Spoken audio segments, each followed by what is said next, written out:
So it's now 7 p.m. So we are going to get started.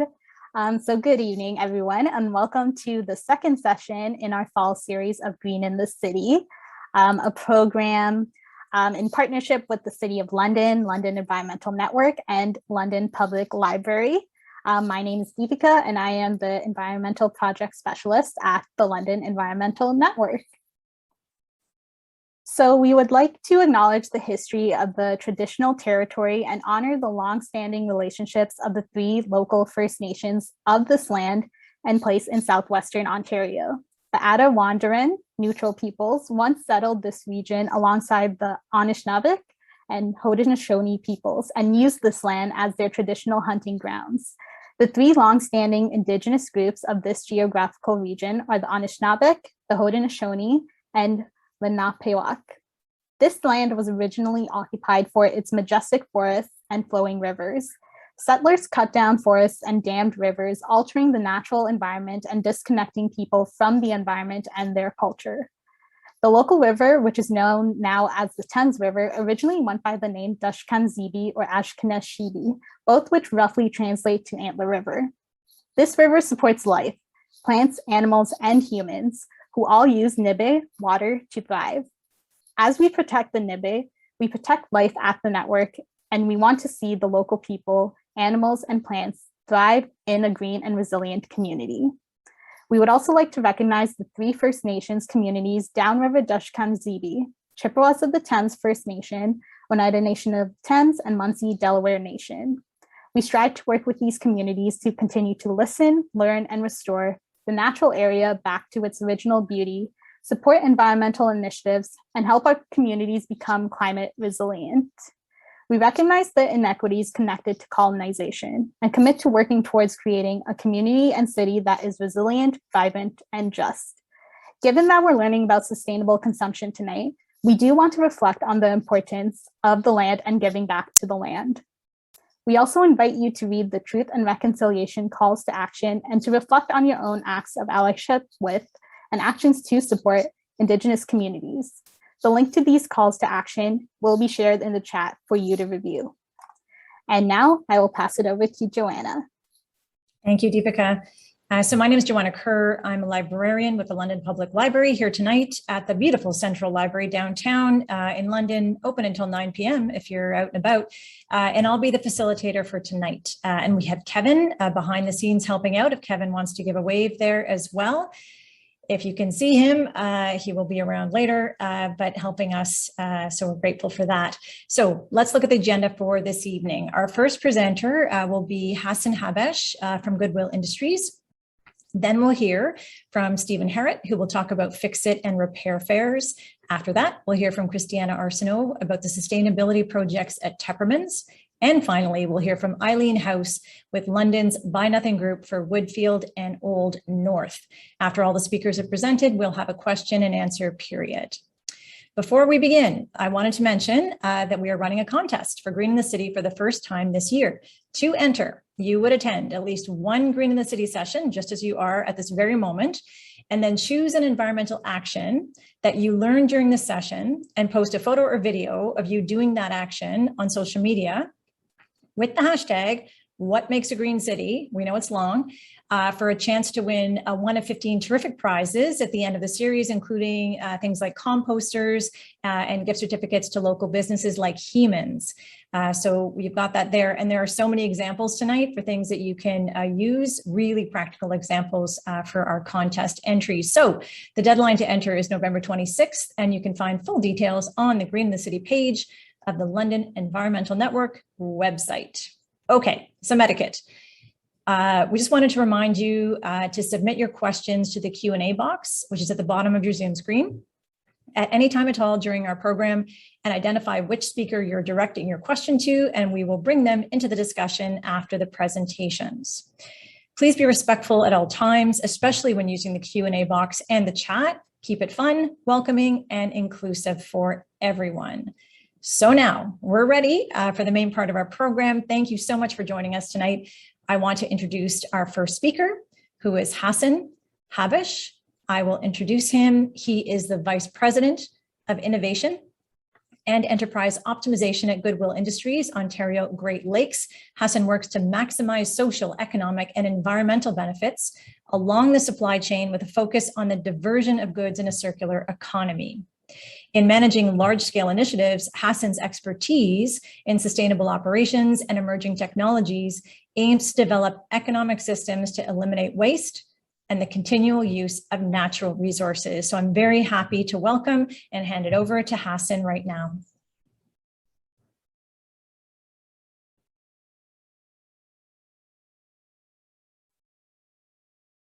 And we'll get you unmuted. Great. Yeah. Perfect. Looks good. All right. Good evening, everyone. Again, my name is Hasan Habish. I'm Vice President of Innovation and Enterprise Optimization at Goodwill Industries. I've been with Goodwill now for 5 years. My presentation today is about Worth. Before we get going about Worth, I just want to provide a little bit of backgrounder. The panel, asked me to kind of, as the starting speaker today, provide a little bit of a backgrounder on a circular economy. So really, it's a definition, the problem statement. And so a circular economy is a model of production and consumption which involves sharing, reusing, repairing, refurbishing, and recycling existing materials and products as long as possible, with the aim of tackling global challenges including climate change, biodiversity, loss, waste, and pollution. A circular economy, or an economic system aimed at eliminating waste and the continual use of natural resources, is essential to sustainability. It's going to guide your eyes to the chart on the right. So again, in that circular economy, starting off with recover, collecting end of life, with minimal waste. Step 2, reuse. So reusing those resources, putting them through remanufacture and repair, which is kind of what we're going to be talking about today. Recycling end of life products. Reforming design, production. So really providing the feedback back to industry so that they can retransform the production in order to develop greener products. Reduce to for the overall for the consumer. So minimizing waste, reducing resource dependency, and again you go through that full circle. Today we're going to be touching upon reuse, and specifically with regards to Worth, it's remanufacture. What are the problem statement? Humans are exceeding the Earth's natural replenishment capacity. The textile industry in particular is one of the world's largest polluters and emitters of carbon. Plastics, electronics, and furniture are among the many other consumer products playing havoc on the environment. Sustainability has evolved far beyond green. Climate change, climate-related disaster are dominating the global stage. Consumer demand for sustainable brands and solutions is growing, and we're talking about the brand Worth today. As the generation that will live out most of the future implications of climate and economic change matures into power, the pace of change will likely accelerate. To provide a little bit of backgrounder, Goodwill Ontario Great Lakes is really one organization that ties into Goodwill International, and Goodwill International has 150 local organizations across the United States, including Canada and 12 other countries, and have helped people find jobs, support their families, and feel satisfaction that comes from working. Goodwill organizations assist people through a variety of employment placement services, job training, programs, and other community-based services. The overarching goal for Goodwill International is to strengthen and secure Goodwill's reuse and recycle position in a circular economy, to position Goodwill as an early adopter, investor, primary supplier of textile and other post-consumer goods, and partner with recycling solution technology innovators, creating a stable source of job creation, training opportunities, and revenue streams for Goodwill and aftermarkets, dramatically improving the environmental impact. Bit of a snapshot: 5.8 billion revenue, 2,700 plus locations, 135,000 employees, ranked #1 brand world by World Value Index. 35 million people access Goodwill for training and services, and 2.5 billion pounds diverted each year. Bit of a backgrounder on Goodwill Industries Ontario Great Lakes, which operates in Ontario. Goodwill is a foremost steward of used and end-of-life consumer goods, maximizing social, economic, and environmental benefit along the supply chain. Responsible diversion of goods within a circular economy is critical and becoming more acute given the changing dynamic of climate and environment. precariousness of salvage markets, and shifting consumer attitudes. Goodwill Industries Ontario Great Lakes is a separately incorporated and government nonprofit charitable organization serving across Ontario annually. Goodwill serves over 25,000 job seekers, employs 1,100 individuals, made possible by collecting donations from and reselling to millions of generous, environmental conscious Ontario citizens. Ultimately, Goodwill recycles and diverts 51 million pounds from landfill annually.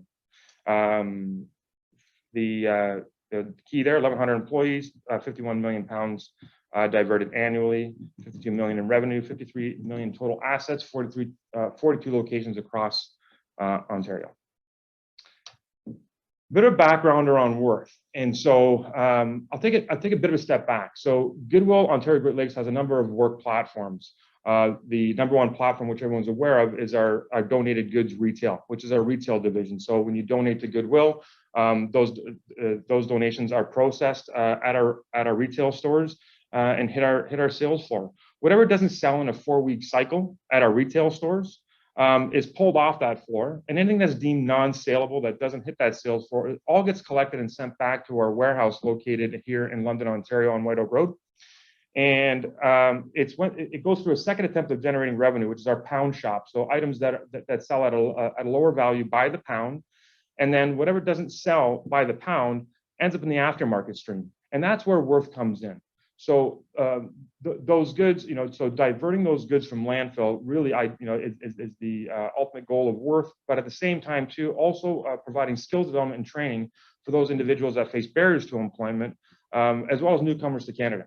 In 2018, Worth began as a 2-year research project funded by Social Science and Humanities Research Council of Canada and the Community College Social Innovation Fund. The project was initiated by the Fashion Design program at Fanshawe College in partnership with Goodwill Industries Ontario Great Lakes. Worth is a social solution for integration into the Canadian workforce intended to increase the value of apparel workers' labor and the garments they produce while diverting textile waste from landfill.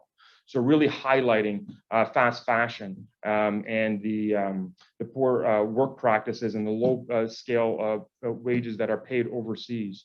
With the enormous availability of cheap clothing termed fast fashion, hyper-consumerism of the apparel and its excessive disposal has led to a society that does not value apparel workers or the environment.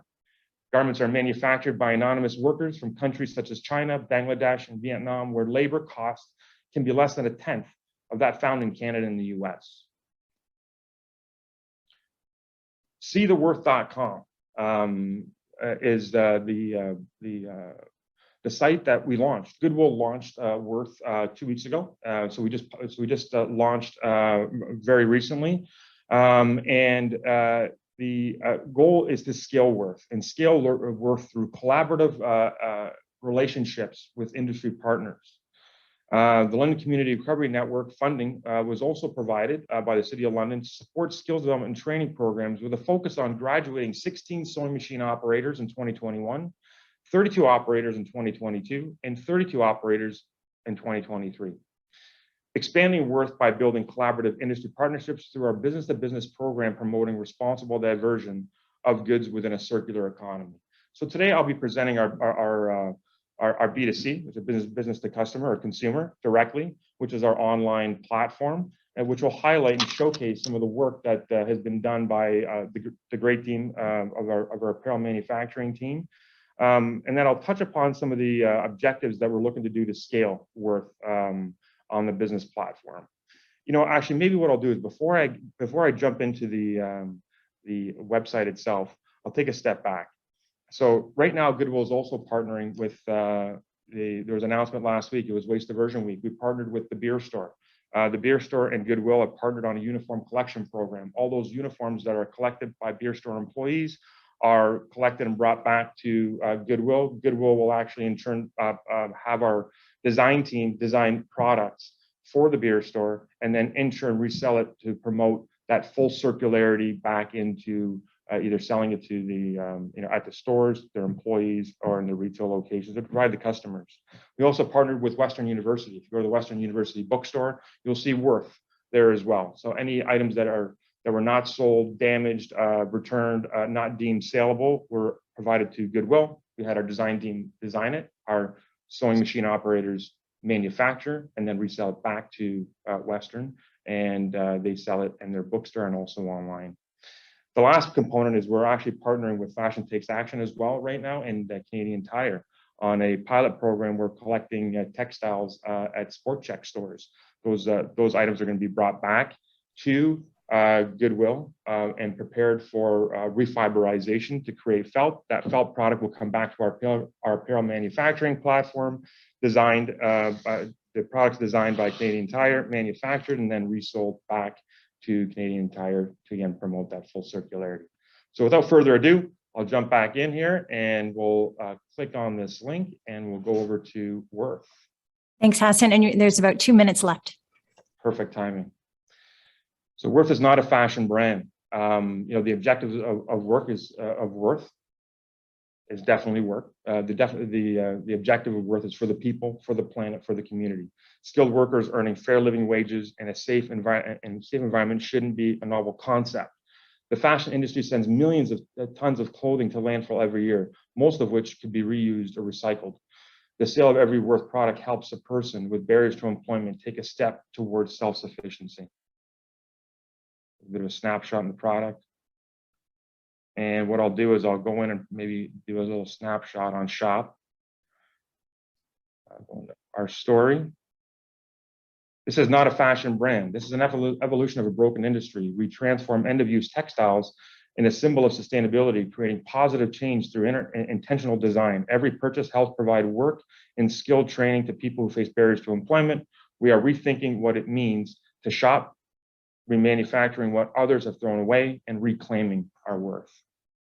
And I'll provide a little bit of snapshot. So there's 4 lines: the remanufactured apparel line, upcycled accessories, home goods, and eco-friendly pet product. So to give you an idea, I'll just click on, let's see here, shirts. And you'll see that the shirts are actually manufactured from textiles post-consumer. And the designs were all designed by the School of Fashion Design at Fanshawe College. I'll also provide a little bit of another backgrounder here on some of the other items, including accessories, bucket hats. Our primary target audience is the Gen Z Plus. So again, designed to gear towards that target market. And I'll just go back here and share a little bit more on some of the product line, and also under home goods, just to give you a snapshot into some of the items that we're remanufacturing, and again manufactured on the platform, primarily by individuals that newcomers to Canada and individuals that face barriers to employment. I'll click on toys as well, give you a snapshot there. So join the evolution by shopping and promoting a full circular economy. Terrific. Thank you so much, Hasan. That was wonderful to see the products, but to also just see the evolution of your story. Really great stuff. So questions for Hasan, get them into the Q&A and we'll bring it into the discussion later. But thank you so much. It was really helpful to see the website as well and see how that works. Great. Thank you. Great. Right. So we're going to move on to our next speaker now. We're going to welcome Stephen Harrett. So Stephen is active in promoting London's urban agriculture strategy as a member of the Urban Ag Strategy Steering Committee. He's a community gardener, a fruit tree care specialist, seed saver, and executive committee chairperson for Friends of Urban Agriculture London. Stephen is also a community liaison and tree specialist for Reforest London and the coordinator of the Fix It and Repair Fair, aligning community partners and talented tinkerers with people that have things that need to be repaired and fixed. So I'm going to welcome Stephen. Good evening. It's nice to be here tonight. Joanna is going to run the slide presentation for me. So okay is our keyword to change the slide. And we're going to skip back to the beginning.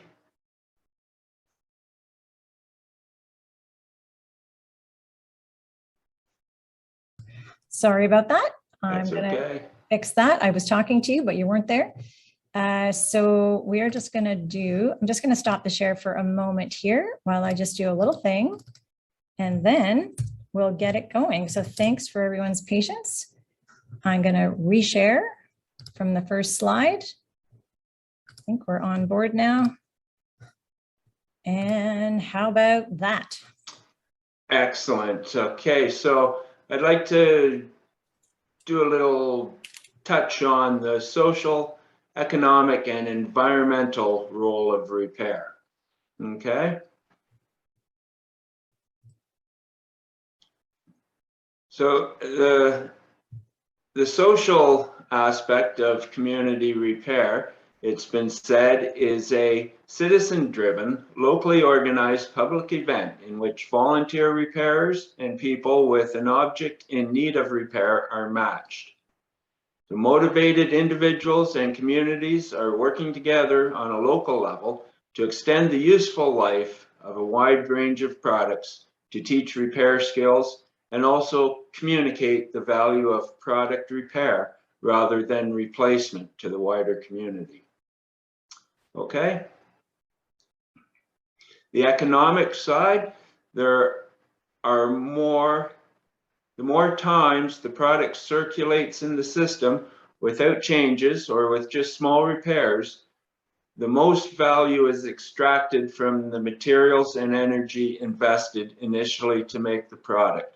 So this is a very important highlight of how repair fits with the circular economy and sustainable consumption. Okay. The environmental side is large. It largely speaks for itself, but an example from a European study is extending the lifetime of the toaster in the EU by 10% could save around 4,000 tons of CO2 and prevent 60 tons of waste per annum. And extending the use of a t-shirt in the EU by 10% would in turn reduce about 100,000 tons of CO2. Repair and maintenance activities are crucial to achieve this goal. Okay. Some of the challenges of sustainable consumption within the repair area are a lack of spare parts, a lack of technical information, a lack of knowledge, parts and assemblies that are glued in place, tamper-proof cases, proprietary tools, digital locks, and the needed societal and cultural behavioral change. So a couple pictures on the side. If it can't be reduced, reused, repaired, rebuilt, refurbished, refinished, resold, recycled, or composted, then it should be restricted, redesigned, or removed from production. And on the right is the iFixit Repair Manifesto, which has some very good points listed in it also. Okay. The 8 R's in this diagram, I just want to bring forth that I personally feel refuse is the most important one to remember when thinking about sustainable consumption. By refusing to buy a product, by refusing that that impulse buy, it can change the manufacturer's way of manufacturing and producing their goods. If they're not being responsible in how materials such as packaging are disposed of, then by refusing to buy these products, there will result in change. Repair is also a very important part, and rethink.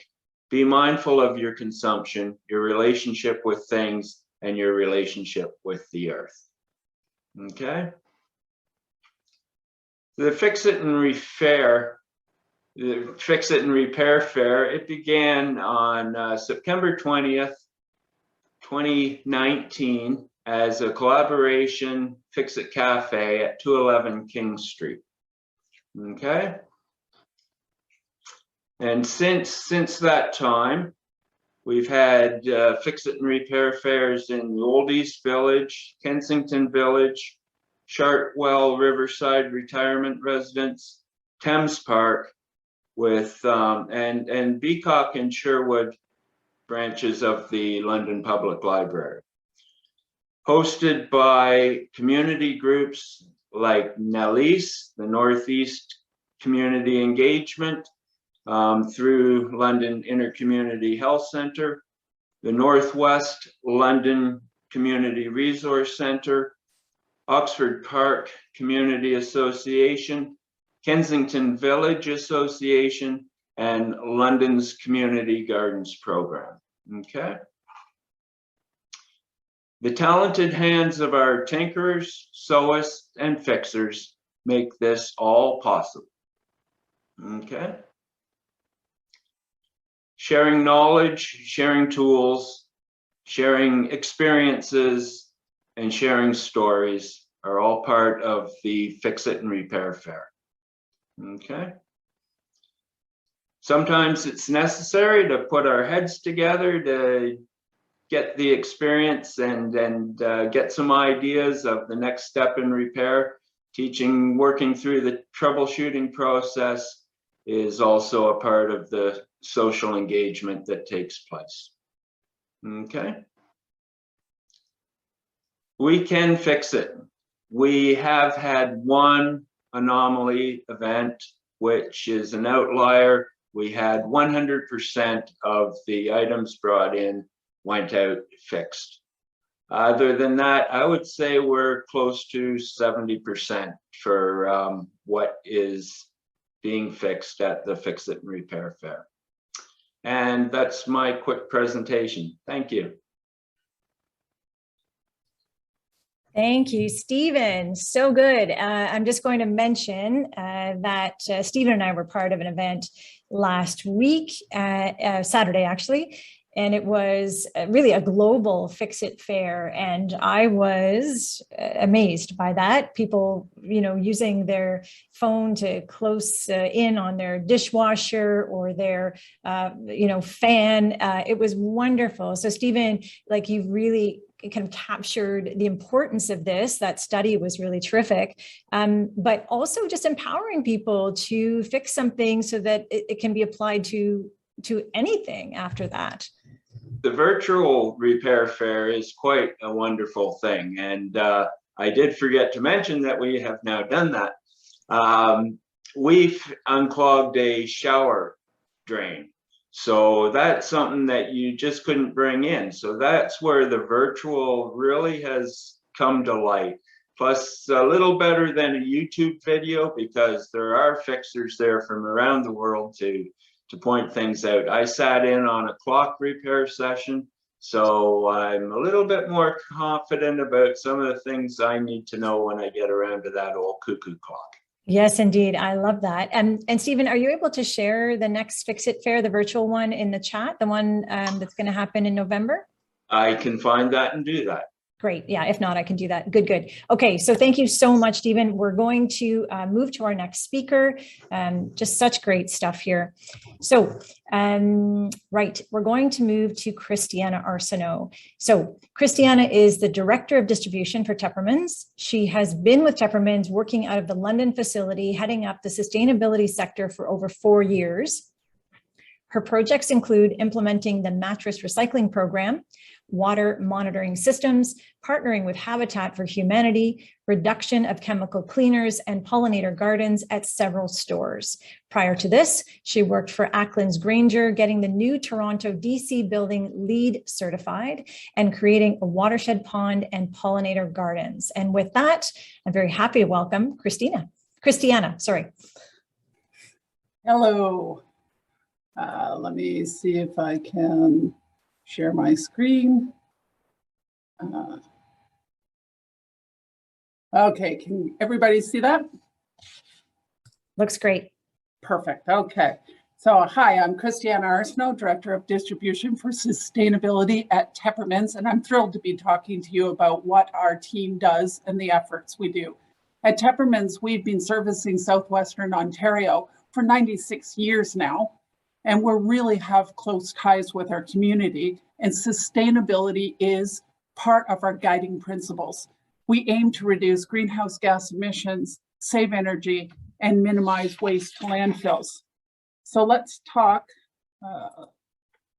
about energy. Everybody can see the second slide? Looks great. Perfect, okay. So we started in 2015 on low-hanging fruit, LED lighting. And in our first year, we were able to see 71% reduction in our lighting energy use.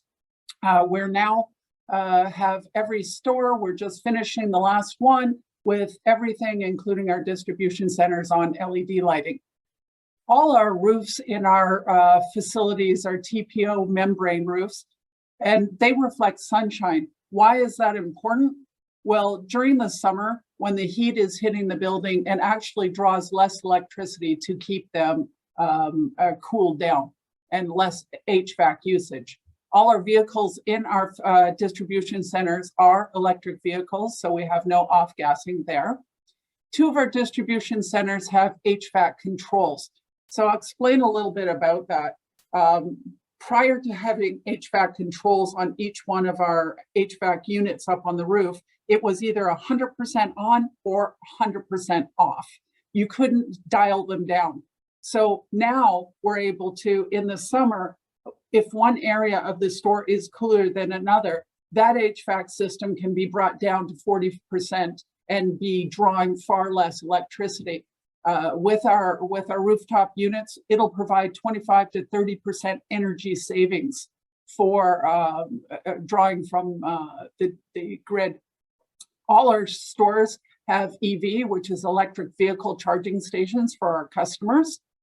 And we're proud to say that the Energy Star certification happened last year for 4 of our 5 stores, or 80 score or better. We track our waste, so you can see that we've been increasing year over year. In the year, this year, we're 73% right now diverted from the landfill. We have a goal of 2025, which happens to be our 100th anniversary, so that's just around the corner, and we've set our goal for 80%. So talking about waste, this is a great story. We partner with Youth Opportunities Unlimited, and they provide training and experience for their youth who collect our cardboard and our plastics. And right now we're up to 400 tons of cardboard alone reduction. Polystyrene, which is styrofoam recycling. We have partnered with Second Wind Recycling, who pick up our styrofoam. We actually compress and condense all the styrofoam that comes back from deliveries. So they all come back to our store, and we cold compress them. And those bricks actually are made into things like outdoor furniture, roofing tiles, coat hangers, peanut packaging materials. So it's great that there is a second life for styrofoam. Wood recycling, so any pallets that we don't require or we're not going to use, they can be made, they're picked up. They're actually made into new pallets, or they can become biofuel, or they're mulched, chipped into mulch for gardens. Our mattress recycling, in 2020 alone, we diverted 86 tons of mattresses. All the mattress is broken down, so anything that's the foam, the material, the metals, the plastics, all of that is recycled and made into other items. So we're thrilled about that program. Here's another great story where we've partnered with Habitat for Humanity. So our customers may come in, and when they purchase new appliances, they may ask us to bring back their appliances. All of those are donated to the Restore, and the Restore either refurbishes and resells them, or they break them down to all their components and get back money for the metals. That money in turn turns into homes for well-deserving families. So it's a great way to give back to the community. We also hand out pamphlets in our stores when someone, let's say, is buying a sofa and they don't know what to do with their sofa, we give this pamphlet, it tells them the local number, and they're able to call it and have that sofa picked up from their home, which again is reuse and the circular economy. Our environment is really important to us. So we partnered with Ontario Nativescape, Pollinator Pathways, and the Upper Thames River Conservation Authority. Last year, we started the seeds for this, and this year we were able to plant a 2,500 square foot bee and butterfly pollinator garden in London. Our Windsor store was so thrilled about it that they jumped on board and they added 1,000 square feet at their facility. And our Ancaster store did 150 square feet. We have now started the pollination garden behind our building. It's going to be 30,000 square feet of dedicated area for a pollinator garden, and it'll be in full bloom sometime next summer. So we're really excited about doing this project. Reduction of chemical cleaners. So we invested in a Arsenault system in all 6 of our stores. It actually takes ordinary tap water, adds oxygen, ionizes the water, and it's able to act as a disinfectant. So instead of putting any kind of chemicals on our desks and the things that we use, we're actually using this ionized water, and we're really thrilled with the reduction of chemicals in all our facilities. This is the Flowy. So about 3 years ago, we have students that come in from Western who are sustainable master's program, and one of them introduced us to the Flowy. We called up. It was actually being used for home use, and we said, can we be an experiment and try this in our corporate world? And they said, sure, that would be great. We tried it in London at first. We have an app on our phone, and the app goes off if there's anything unusual. When it has gone off, we've sent someone to go look in the building, and sure enough, there is a toilet running, and we're able to stop it right away. This is really great for the environment, and not to mention you're saving money because you don't have that water going down the drain constantly. All of our stores have this monitoring system, and it's worked out great because it really alerts you to a problem immediately. We also track our greenhouse gas emissions. We did our first ever greenhouse gas inventory in 2019, both on scope 1 and scope 2. Our goal we have set is a reduction of 4.2% a year. In 2020, I'm proud to say that we actually did a 6.3% reduction, and we're still looking for ways to reduce our gas emissions. Last slide is on our supply chain. So supply chain, while all our is looking for eco-friendly products, I'm just going to point out one, which is kind of cool, the CR Plastics, the colorful chairs you see there. That's a local company in Stratford, Ontario. They make all their outdoor furniture 100% from recycled material, recycled plastic. Great news story. Wonderful to be able to sell something that is coming, that could have been in the landfill and has become beautiful furniture. So I want to thank you for your time.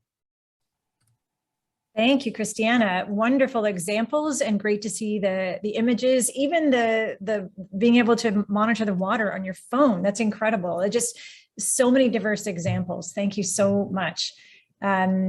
Terrific. Okay, we're doing excellent for time too. Thanks everyone. And I'm going to now introduce our final speaker for the evening, and then we'll move to your questions. So feel free to add questions at any time. I've seen some in the chat come in. Feel free to use the Q&A as well. So now we are going to welcome Eileen House. So I'll introduce Eileen. So she's lived in the Old North Woodfield area for 15 years. She remembers thinking that our entire economic system was unsustainable while in grade 11 economics, and has been seeking out modes of effective resistance and change ever since. Buying less, reusing more, learning how to fix and maintain things have been part of her lifestyle for a very long time. The Buy Nothing movement is a great fit for these goals, and her role in administering the Facebook page is a simple and useful way to contribute to big changes on a neighborhood level. So now I will invite Eileen to join us. Hi, everyone can hear me? Yep. Yeah. Everything's good? Okay. Great. Hi, I'm Eileen, and I'm here to talk about the Buy Nothing Project, which is an internet Facebook group that is saving the planet one gift at a time. I'm currently one of the administrators of the Old North Woodfield group, which is comprised of a large geographical area stretching from Soho up to the university, so right through the middle of downtown. Our group is very active. We have more than 1,500 members exchanging gifts every day. In its most simple form, the Buy Nothing Project is a free stuff portal supported on the Facebook platform. We use Facebook because it's free and it's widely accessible, and we don't talk about the politics. To give you an idea of the kinds of things and stories moving between Buy Nothingers, I thought I'd give you a bit of a tour of my house. So we're just going to switch the camera around.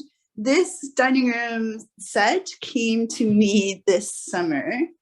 This is a Netchi dressmaking sewing machine from the 50s, which was a gift from someone whose parents were downsizing, and mom was really loath to let it go, but it wouldn't fit in their new accommodation, and she was thrilled to have someone who would use it take possession. This table was a trade, actually, for a little mid-century modern deal I had, and the pandemic gave me a chance to learn about refinishing. The pandemic ended, and this one didn't get refinished. So that's a good sort of look at some of the things that move back and forth, just from a material point of view. When I asked why the table, which is really beautiful, wasn't sold, I was told that it was gifted to this family and they felt that it should be gifted in return. So that's the way that we talk about our stories, are the other side of what's happening with Go Nothing or Buy Nothing pages. So the project was founded by Rebecca Rockefeller and Liesl Clark in Bainbridge Island, Washington, in July of 2013. So they just wanted to see if a local hyper tiny gift economy could work in their neighborhood. And it's since blossomed into a worldwide social movement with groups in 44 nations. Gift economies in this form move things, services, and gratitude around without any cash changing hands. Local groups form gift economies that are complementary and parallel to local cash economies. Whether people join because they'd like to get rid of things that are cluttering up their lives, or simply save money from getting things for free, they quickly discover that Buy Nothing groups are not just another free recycling platform. A gift economy's real wealth is the people involved and the web of connections that form to support them. Time and again, members from our group find new ways to give back to the community, spend more time on the page interacting with their neighbors, and we bring a lot of humor, entertainment, and free stuff into the lives of our neighbors. The Buy Nothing Project is about the scarcity model of our cash economy, setting that model aside in favor of creatively and collaboratively sharing from the abundance around us. Like, we have lots of stuff, right? Buy Nothing Project rules are super simple. You can post anything you'd like to give away, like anything. You can lend things and you can share things. This includes non-fungible goods like skills and time, or even just labor. Sometimes kids are like, especially during the pandemic, is there anyone who wants their leaves raked or their dog food picked up? These kinds of things were exchanged on our page during lockdown. So the rules are simple. You can ask for anything. You have to keep it legal. We don't trade in bombs. And this is a tricky one from an administration point of view, but it's not a discussion board. So there are 3 kinds of posts on Buy Nothing groups. You can give things away, you can ask for things, and you can express gratitude. Any other discussion, we kind of move into neighborhood pages and different platforms for those kinds of communications. We regularly encourage members to dream big in their asks and to consider the value of things in their own environment. Sometimes we look at things so many times and until someone says, I'm looking for a picnic basket, does it occur to us that we haven't touched our picnic basket in 10 years and maybe it needs to go somewhere where it's going to be used. Some things are perpetually in motion. Like if you ever need moving boxes or packing materials, hit your Buy Nothing page. We have a strange prevalence of hangers. Hangers are always on the move. And we also have something that really started during the pandemic as well, which are clothing trains. And these move from household to household, and you take what you want and you give what you want. We currently have 2 or 3 women's clothing trains on the move. We have a children's and a men's. And these are everything from Hugo Boss suits to like 2 small long johns. And then eventually it kind of gets to the point where it's been around and then we donate to Goodwill. So hi, Goodwill. So that keeps stuff out of the landfill. And some things are really intangible, but incredibly meaningful. This one's hard for me to talk about, but this summer, one of our neighbors posted to borrow a wagon so that their toddler could take their old dog for a last walk. And I think our entire community had a bit of a heartbreak there. But that's how we support ourselves in ways that aren't just things. Some things move to places where they will be used and cherished, which is particularly meaningful when people are downsizing with their parents or they're moving and they can't take everything with them. Participants share things mundane and meaningful in equal measure, and throughout it all connect with each other by means of shared personal stories and helping each other out. So much like any social organization, the Buy Nothing group faces some challenges. The Old North Woodfield group is currently twice the size recommended by the Buy Nothing project for optimal functioning. So as an admin team, we're actually in the process of aligning the geographic boundaries to accommodate 2 groups. And here's where it gets interesting. As a team, we're in some way redesigning our neighborhood maps.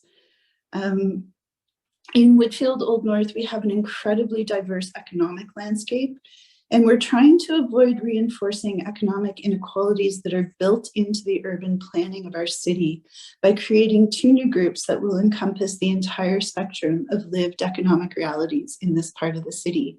So one of the things that happens in post-war development is the ghettoization of various communities. In our neighborhood, it might be really easy to look at the map and say, well, you cleave off Old North and you section off Woodfield, and then Soho kind of floats on its own. And what that does is reinforce the class distinctions that are actually built into this part of the city.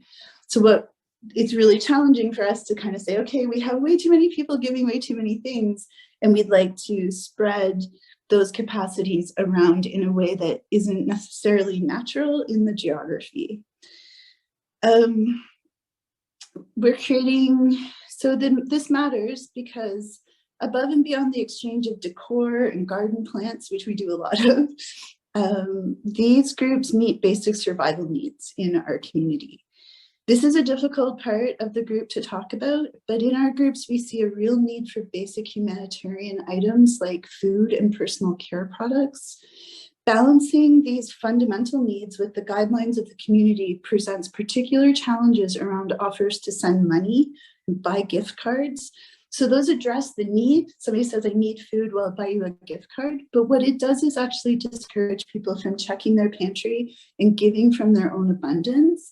So we really try to encourage people to look around and see how they can help in a way that's not reaching for a wallet. It also puts people who maybe don't have a big juicy wallet in a position to question the value of their own gifts, which is not what we're here for. So we have had numerous conversations on the site about charity and philanthropy, and other neighborhood groups are drawn into these issues by problems we have that arise on the Buy Nothing group. So it really draws like the Piccadilly area neighborhood group together with the Woodfield neighborhood, with Old North, and these forums become places to talk about issues that have come out of the Buy Nothing project, which I think is just amazing. So philosophy and practice are constantly under review as we move through seasons and try to hold the community in grace. As administrators, we try to gently and kindly steer the ways support is offered in such a way that gratitude and compassion are the forefront of the actions on our page, but also encourages sustainable giving and interaction in the groups without taking advantage of individual generosity or goodwill. The Buy Nothing Project isn't an answer to any particular social or environmental challenge, but it does contribute to the sense of community and togetherness in struggle that is so sorely missing from many of our daily interactions. Exchanging stuff brings people together and gives us all a way to help each other in small and large ways. So go on and give your stuff away. It feels really good in ways that might surprise you. So that's me. Eileen, thank you so much. Even in our first conversations, this enlarged my idea of what this is, and your example of, a cart for an old dog, or wagon. I mean, this is exactly the kind of story that comes from getting to know people, sharing, and as you say, reflecting on our own abundance. So I love that phrase. Thank you so much. Thank you. Beautiful story. So with that, I mean, I can't thank enough all the stories that we've heard tonight. And I have a feeling that even our panelists are maybe, seeing connections maybe that they didn't see before. I don't know, but I am noticing a few questions. So I think what we can do is move to the question and answer period. But I also just have a question for our panelists too, if we have time. So I'm going to start with this question here and just see who could answer it. I have an idea, but Laura asks in the chat about peanut packaging material.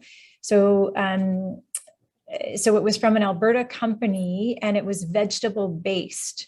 And as she's saying, she actually put one in her mouth and it melted without an awful taste. She's asking, can we ever see larger forms of, quote, styrofoam moving in this direction? So I had a sense it might be you, Christiana, that could answer. Does that seem like a good fit? It really does, because one of the things we ask all the time is what packaging material is used from. How can we avoid, let's say, styrofoam, use more cardboard, because we know that we can put that in the landfill. So the idea of having something that could be edible or maybe dissolves and leaves no trace, like that peanut packaging, would be something that I think a lot of people would be interested in. And definitely that sounds in the forefront. I'd be interested in that, but yeah. Yeah. Does anyone else want to address that from a different point of view, maybe? I know maybe Hasan might have something to add on that, just in terms of the kind of supply chain issues. Hasan, does that make sense? And I should mention that Hasan had to kind of deal with connectivity issues tonight because he had to leave home and find another connection because his connection was down. So he may not be available at the moment. I'm sorry, I just heard my name. I'm sorry, I had to step away for a brief moment.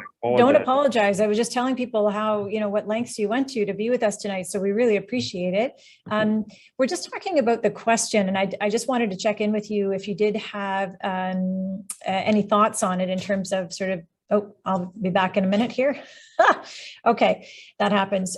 So there was someone talking about peanut packaging material from an Alberta company that was vegetable based, and the idea of maybe moving packing materials like styrofoam in that direction. I don't know if you've had any interaction in that way.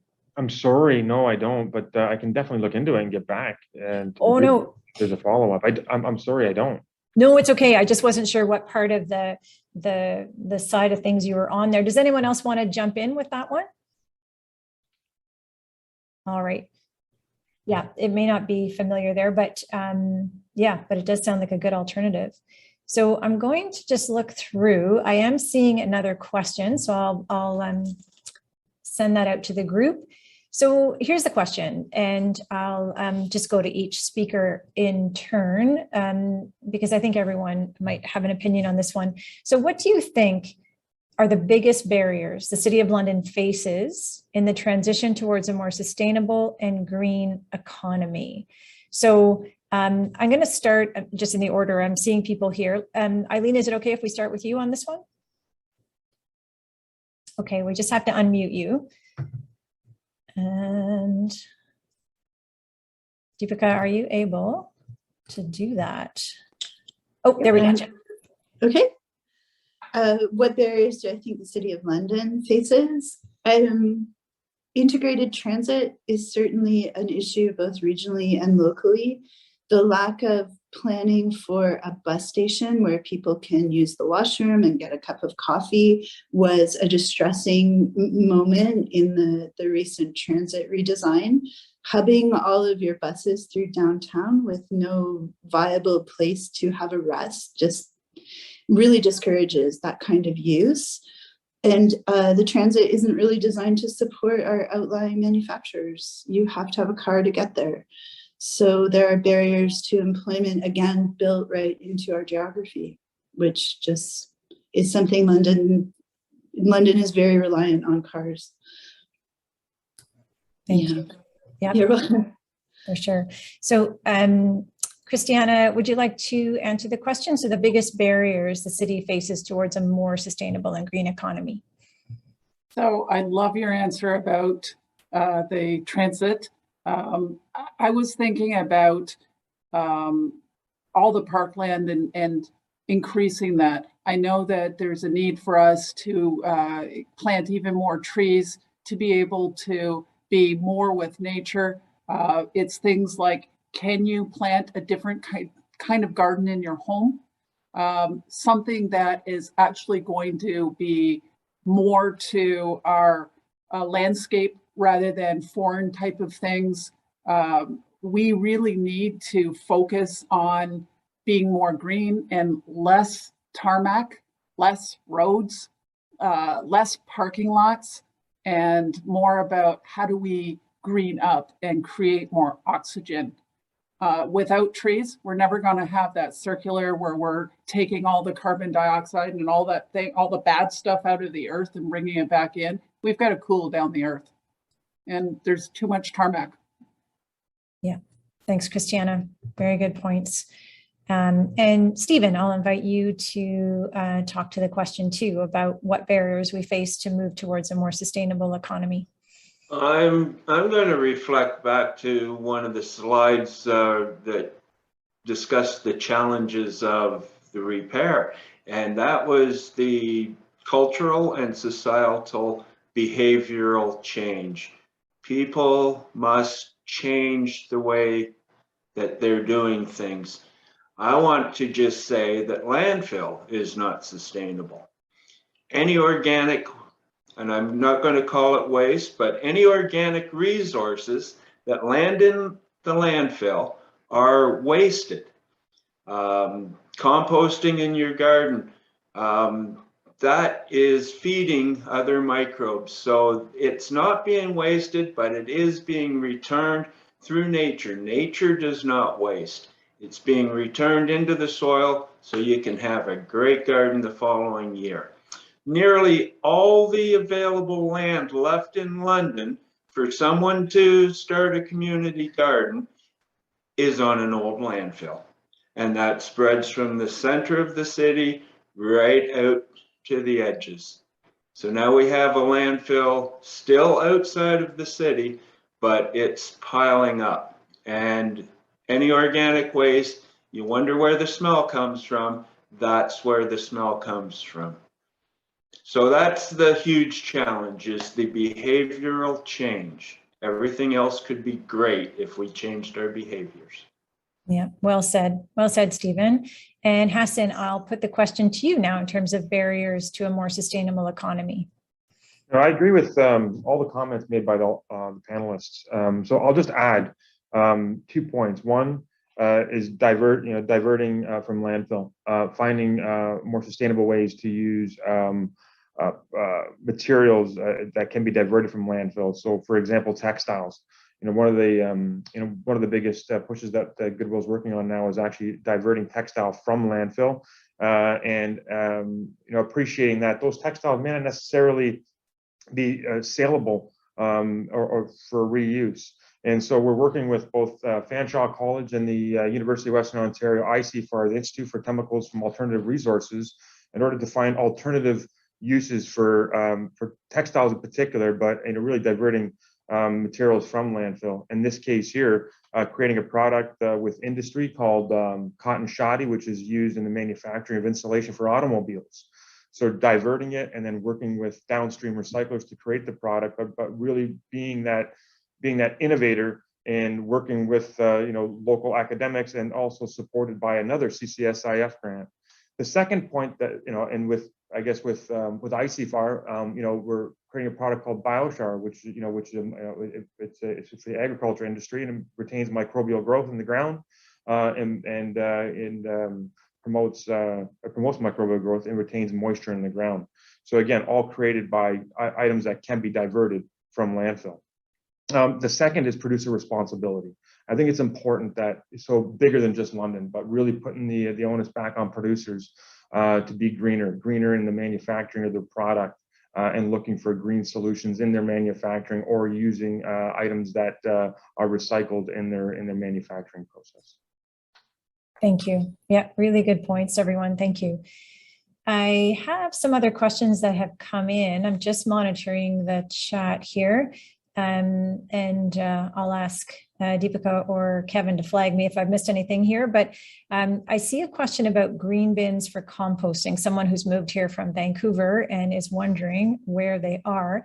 So I should say that our first Green in the City session in our winter session of the series did address this. I'm going to, we do have some City of London staff on the call. I don't know if they want to jump into this one, but otherwise, we're very happy to include information in our follow-up email to all the registrants about the status of that. So it is in the works.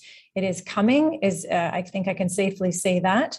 I'm just going to see here that I'm not being corrected. Yes, so it is coming. I mean, I don't think any of our panelists want to jump into the green bin discussion, but as I say, I know city staff are here and could jump in if they wanted to, but I think the best way might be,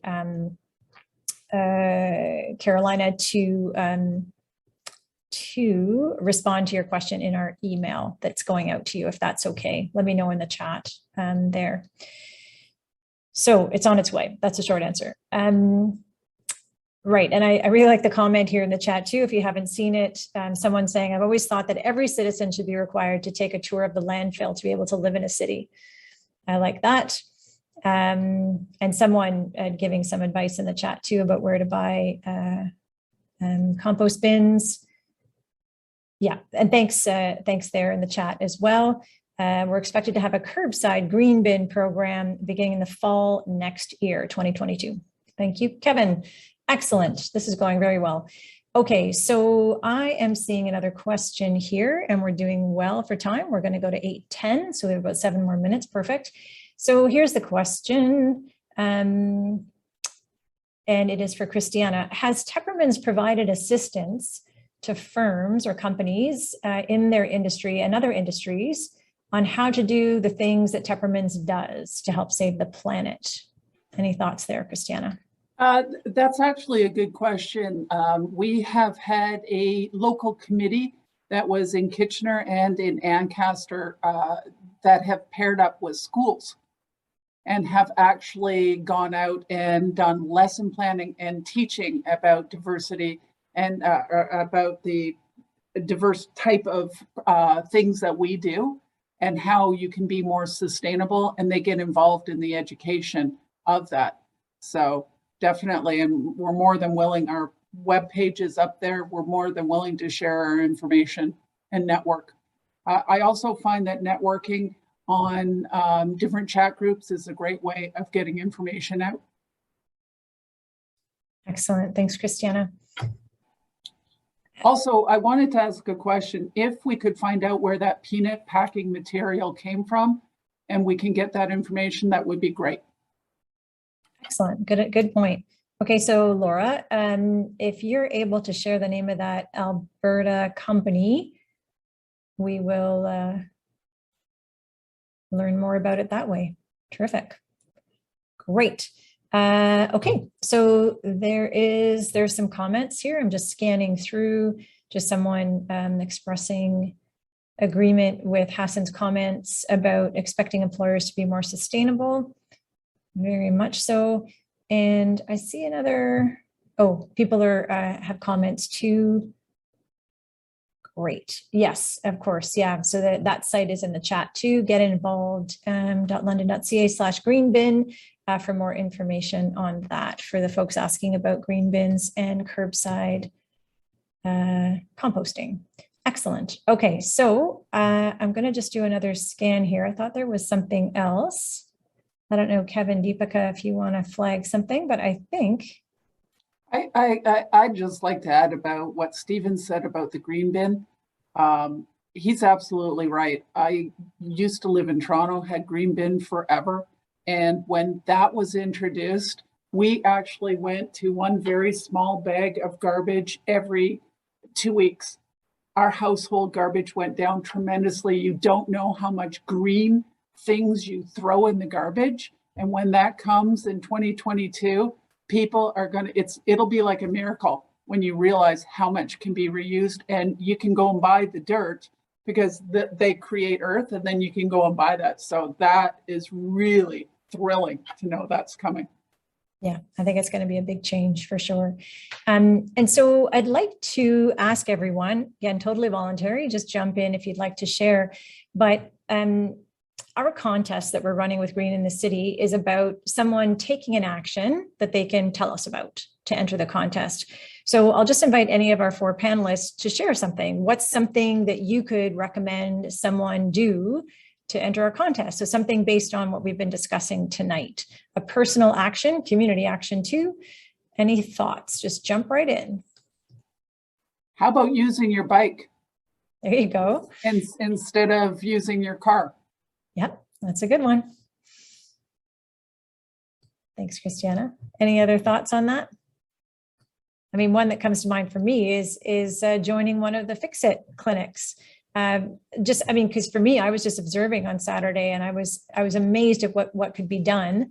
So you can come as an observer. You don't have to fix things or give advice or bring something. You can just check it out to see, because you'll probably have something broken and need to connect with them so you know what's going on. Eileen, did you want to add something? Oh, you can join your local Buy Nothing group. The entire city has neighborhood groups. We have more than 20 in London. So go on and give your stuff away and get some free stuff.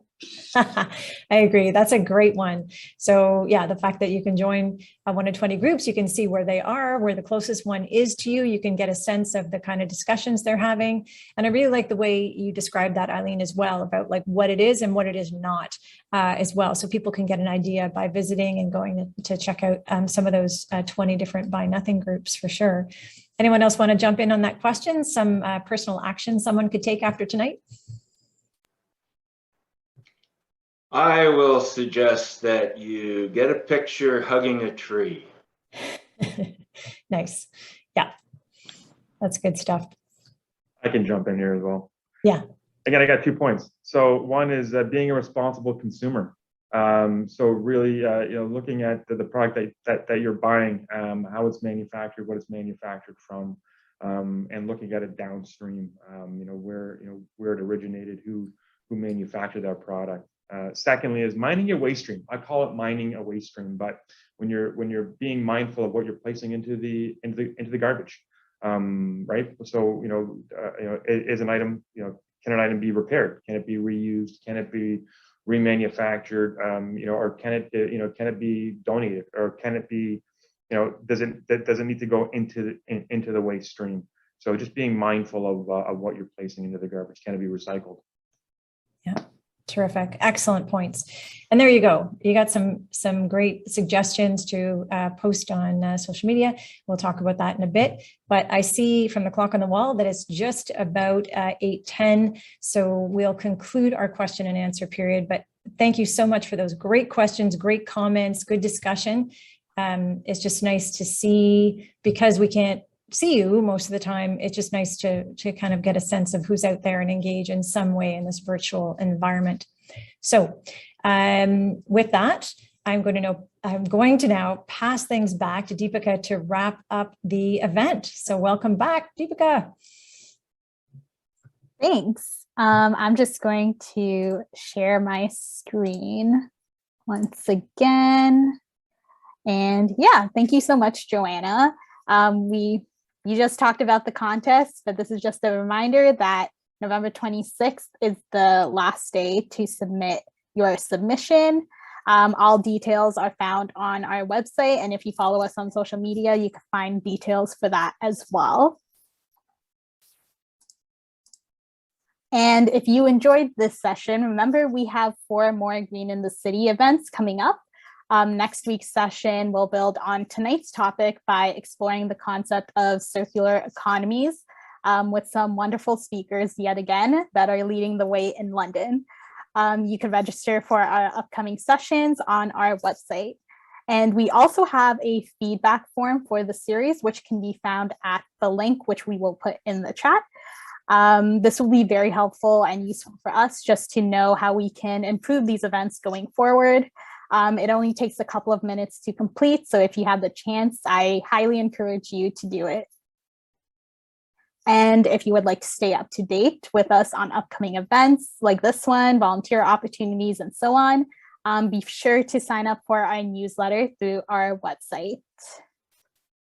And once again, we're super excited to be collaborating with the London Public Library and the City of London in organizing these Green in the City sessions. So I hope you enjoyed it. And finally, just to wrap up, I just want to say thank you to all of our amazing speakers for tonight, our supporters, and thank you to all of you, our attendees, for attending tonight and learning more about what London is doing in terms of environmental action and how you could get involved. So I hope everyone enjoyed tonight's event, and I hope you all have a good night. Thank you so much. Thanks, everyone. Thanks, everyone. All the panelists, thank you so much.